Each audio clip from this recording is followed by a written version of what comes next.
ku myaka obwaberanga mu myaka gya maamawo oba mu myaka gyo nga mutuufu emyaka ogigenderedde obwo bwe tukuba olunaku olwokuna Miss Kavi Gloria Nakazi abanyigiddewo nanyini maaso nanyini kabina mumambe yasituka omubwati wano ku ABS TV okitegeera ku programu abaddaano batuula tuba tulumbye mu kikadde olunaku olwaleero hayayaya tulina ennyimba ez'enjawulo olunaku olwaleero tulinayo omugenyi waffe olunaku olwaleero bamwita Jona Pro twali tulina okuba nayo olunaku lwajjo but tekyasobose olw'ekyuma ky'omuddaala kirawo bitegeera okitegeera naye nga akayimba kaweerezaako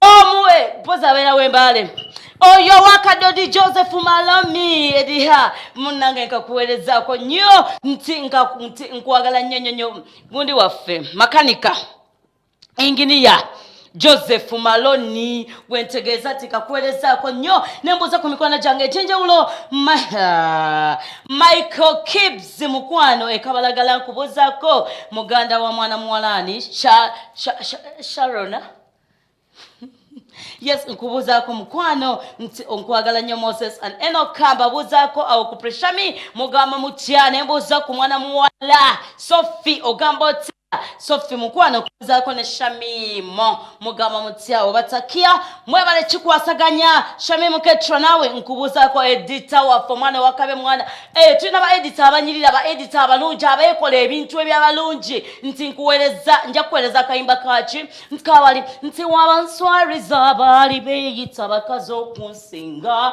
ajja kaweereza abajja talina bajja ayini obubwati nti mukwano kyakabinyo Sophie yes Fiona mukwano nja kwenda nga kakuweerezaako then Kijambo Ahmed Kansala to be nja kuweereza akayimba kange kali aka Afrigo Band nti akagala nnyo bannange mulabiranga ddala that Kansala to be Kawala Central nti gwe waffe munange omumamba ate abamamba kasita bakikwatamu oba okitegeera tuba tugenda kikuba ate tubakolere ebiriyo bakansala baffe abalungi yonna gye muli tubabuuzaako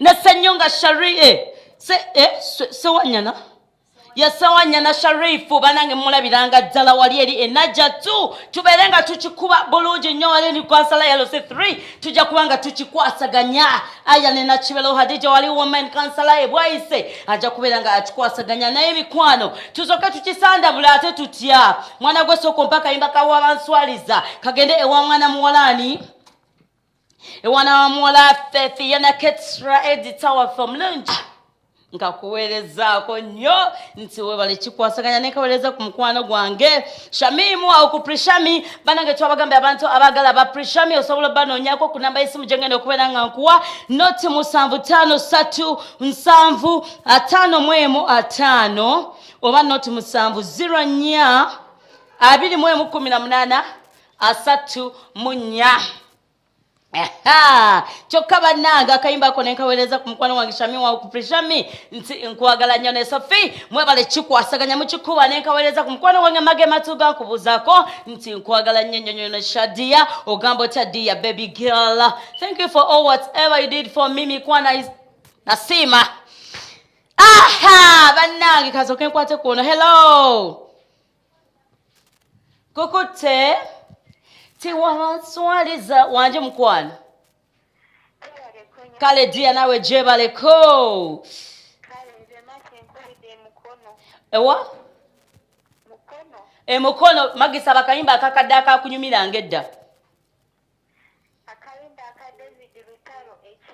sabayo akalala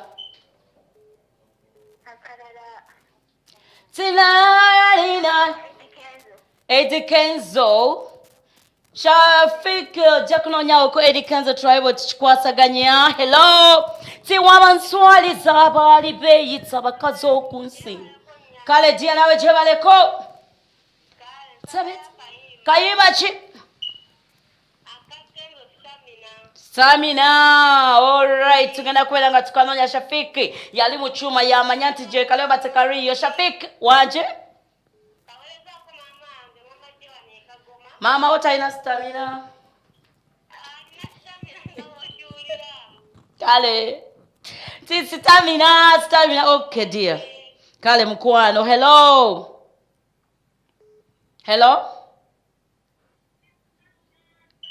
wanje mukwano Hello. So kompaka imbaka Afrika kano kaweleze Mr. Chijambu kansala to be Kawala Central. Nakayima ne kaweleze. Atengeze bulunyankole. Akayima akawelezako bikutayisa birenka kuwelezako nnyo awo ebusoga n'abasoga bange mwena akabawelezako nawe nnyini ng'akayimba kakoleranga ebiseera ebyo nga kuwelezako nti chakabi nnyo okitegeera abasoga mwena nkabawelezako mikono nti mbagala nnyo abantu b'ejjinja tubagala nnyo tekigana kubeera eyo nga olina eggwanga lyo ng'akayimba kakoleranga n'otakatusaba oba oli wa ggwanga ki oba oli w'engulu oba oli wa central oba oli wa manga oba oli wa east oba west zonna tuzisandabula wano mu abadano batuula. Hello. Waje dear. Waje owuliriza TV omukwano. Sorry. Hello. Waje mukwano. Sikale nyabo obanga ina mama.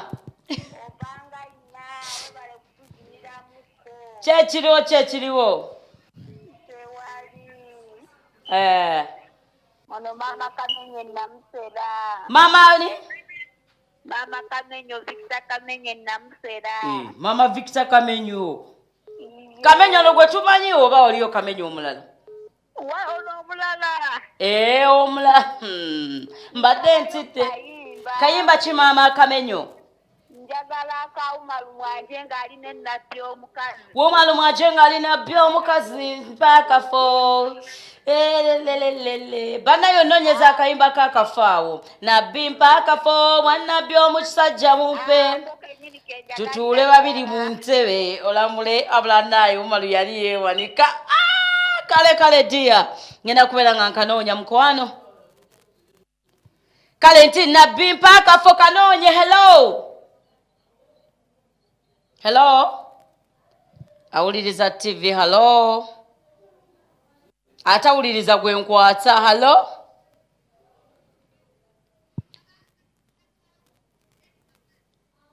Oyogera mpola mukwano. Hello.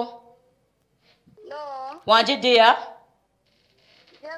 Kale nyabunaye jebaleko. Kale. Kayimba ki mukwano? Mbadde nsaba kayimba kachoze ni Beki alibani. Choze. Tetukayina mukwano. Tetukayina mukwano ate tukuba bupya bukadde leero tukuba kikadde kyerere okitegerwa dia? Sikuba kikadde kyerere kati nja kuwayo akayimba kebayita omanyi kyekengenda okuwa? Nedda. Nja kuwayo akayimba kebayita nsonyiwa Father mu maaso awo. Kabeere nga kakukolera dia. Nsonyiwa Father nategedde neegomba omulala naye mama zibeerere okitegedde. Weewuunye ebigambo ng'ebyo naye nga mikono katukole ku ssente nate tukomewo n'obuyimba waffe ng'oba tulinayo producer mama. Yes, Jonas Science okulaba ku ABS TV. Abadano batuula the Miss Kavi Gloria. Amanya n'eddoboozi ze Jona M. Omuyimbi. Kyogamba biri wabivudde. Mbirimu. Abasinga bamanyi nga producer Jona. Yes. Ne kati bwe maze premiering aluyimba lwange nze Jona M. Jona M. Banange Jona M soko tubulize ku bantu Jona M. Abatula ku ABS TV mwebali kutwagala mwebali kwagala muziki waffe musiibye mutya. Era basuze bate basubira basibye kumatate twababuziza musibye mutya ababuza musibye mutya. By the way, this is producer Jona omusajja akolede enyimba ezenjawulo kati yasazeewo ye ajje akoleki ayingire mu kintu ky'okuyimba Jona. Simanyi Mr. Jona M kiwavuddeko nogama mu butuufu kankoleki kanange etandika okuyimba kuba nkoledde amayimba ennyimba nnyingi osobola tuwayo abayimbi nga bw'okoledde ennyimba ki zoga mati nakola bakawanga baby deo Jofre Lutaya tuli luno abasala banange Stabuwa Natoro mukoledde nnyingi Stabuwa Natoro nyimba ki namukolera stress Bibi ekimyula ekimyula nyimba nyingi nnyo yes Kazibwe Kapo namukolera emundu zadda kugombolora olwe okay bakoledde nyingi Mary Bata namukolera tugenda kukomawa Matange tugenda kukomawa nyimba nyingi omukolera naki ne follow you olupia then nokolera Bettina namukasa oyo enwe mwanje nyimba zonna zinsinga kwagala kali aka Bettina kalavu akato kalavu kafa katonsa batukakume fembi bana yakayimba wakambira ndozo wali mulavu simanyi bakuba akayimba ng'osinzira ku mutima gwo naye nga producer Jona chicho wasinzideko n'ogamba nti mu butuufu nange kanve muki kanveeko mukwekweke eno kuba producer bamu tetubamanya bwe tebazze ku mpewo bawulira producer gundi producer Jona naye nga tebakumanyi naye wagambye nti kanveeyokko nange nkole ku music abantu bantegere nti nsobola okuyimba by the way abantu babadde bangambanga nti mpa oluyimba Smile lwa lutalo kwanzine this is the master kuyimba ye nanyini kuluyimba oluyimba si lwa lutalo ne boss wange yali amanyi lwa lutalo oluyimba si lwa lutalo lwa producer Jona oba Jona M Chicho wasinziddeko kyenavuddeko nti baproducer batukuumira nnyo emabega abantu ne batatumanya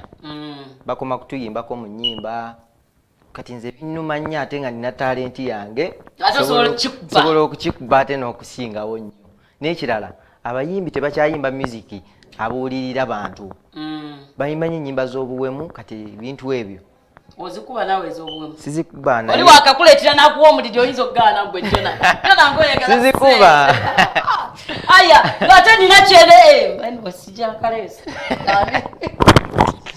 baitha wakola ne Maureen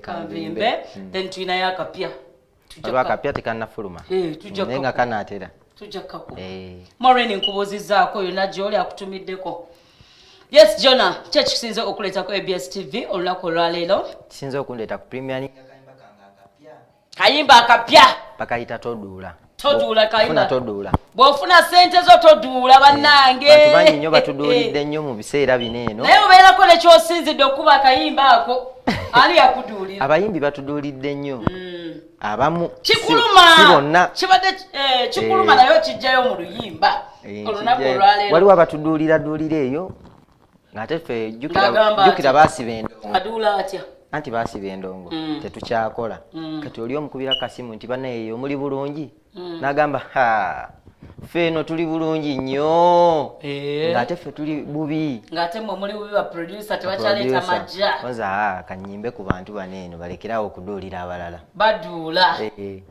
soko tuwemu akapeera katoduula wafuna toduula toduula abantu tobayitambwa toduula sokolekejo eyo kimanyi nti oyimbanga lutalo bale n'abantu abagamba bonna nga oluyimba lwatyo sibanenya kubanga obuwanvu mwenkana musingako obuwanvu omusinga nti wafuna toduula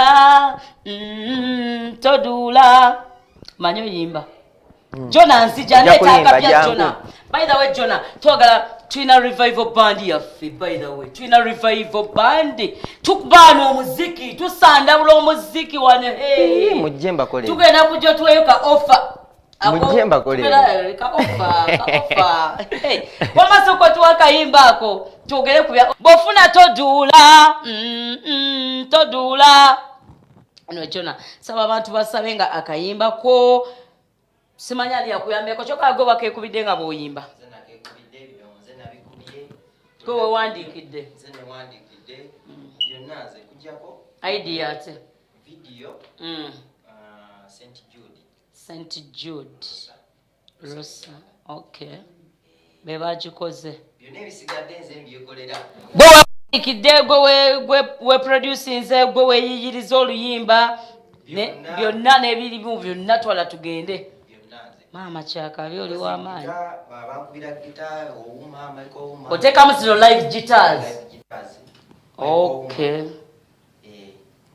ateekamu live guitar anyway Monday to Thursday toyina abantu bakuyafu kuba ffe tukolagana nawo tetukola video nga zina audio mufu abaana abayimbi mugende wa producer Jona abakolera ennyimba zammwe tetujja zigoba kuba tuba tumanyi kyakola nti ate studio teri wala kirungi studio eri wano Makindye ku Salama Road eri bagyokera wampozi era Makindye munnange era nodda era wennyini si wenyini nafuna ku Salama Road awo ku Mayanja stage eri bagyokya munnaye ne tugamba katukole ekintu ekirala okitegedde abamu babadde bamanyi oba tokyakola babiki naye nga producer Jona gyali nnyo akola agenda kubawa enamba ye y'essimu ne gye mumusanga mujje abakolere ennyimba abaana abayimbi n'abanene n'abatono bonna twala tugende kubanga okola ekintu nga teri kiddamu teri kigoba ku mpewo wabula nga kiri perfect standard music bawe namba nge essimu eri 0756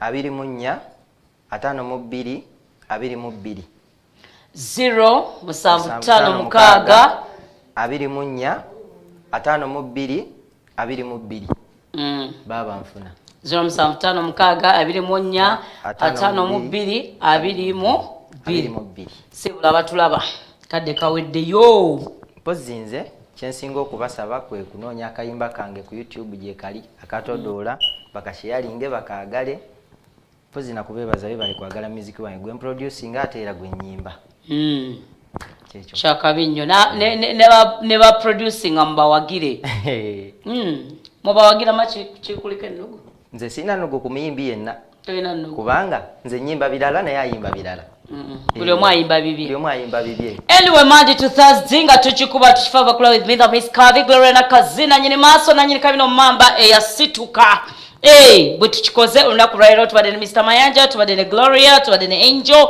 emabega wa kamera ate wali mu control room tubaddewo ne Shafik nga akikwasaganya olunaku lwaliro bampa akayimba ako tukigale ndo